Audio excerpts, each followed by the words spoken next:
চলুন আজ আমি আপনাদের সাথে শেয়ার করব চিকেন কষা। তো প্রথমে কড়াইতে তেল দিয়েছি, তারপরে আলুটা দিয়েছি, আলুটা লাল লাল করে ভেজে নিয়েছি, আর পাশে রেখেছি মাংসটা ধুয়ে। তারপরে কড়াইতে কিছুটা তেল দিয়ে দেবো, ফোড়নে দিয়েছি আমি জিরে, তেজপাতা, শুকনো লঙ্কা, গরম মশলা, তারপরে দেবো পেঁয়াজটা দেওয়ার পরে নাড়াচাড়া করে দেবো রসুন বাটাটা দিয়ে ভালো করে নাড়াচাড়া করে দেবো আমি আদা জিরে বাটা দিয়ে একটু নাড়াচাড়া করে দিয়েছিলাম সাদা তিল আর কাজু বাটা। তারপরে এটা ভালো করে নাড়াচাড়া করে ওর মধ্যে লবণ হলুদ দিয়ে যতক্ষণ না মশলা থেকে একটা তেল ঝরছে ততক্ষণ আমি মশলাটাকে নাড়িয়ে যাব। তারপর দেখুন মশলা থেকে তেল বের হয়ে গেছে, এবার দেবো আমি মাংসটা দিয়ে ভালো করে কষিয়ে নেব। আমি প্রথমে লঙ্কা দিইনি, যেহেতু বাড়িতে বাচ্চা আছে আমি লঙ্কাটা পরে দিয়েছিলাম। তো তারপরে দিয়েছি গুঁড়ো শুকনো লঙ্কা দিয়ে ভালো করে নাড়াচাড়া করে দিয়েছি টমেটো সসটা সেটা অপশনাল, আপনারা দিতেও পারেন না দিতেও পারেন।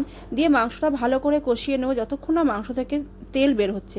তো দেখুন মাংস থেকে তেল ঝরে গেছে, তারপরে আমি কিছুটা উষ্ণ গরম জল দিয়েছি, দিয়ে মাংসটাকে ভালো করে টকবক করে ফুটিয়ে নিয়েছি। খেতে দারুণ হয়েছিল, আপনারা বাড়িতে এভাবে ট্রাই করবেন।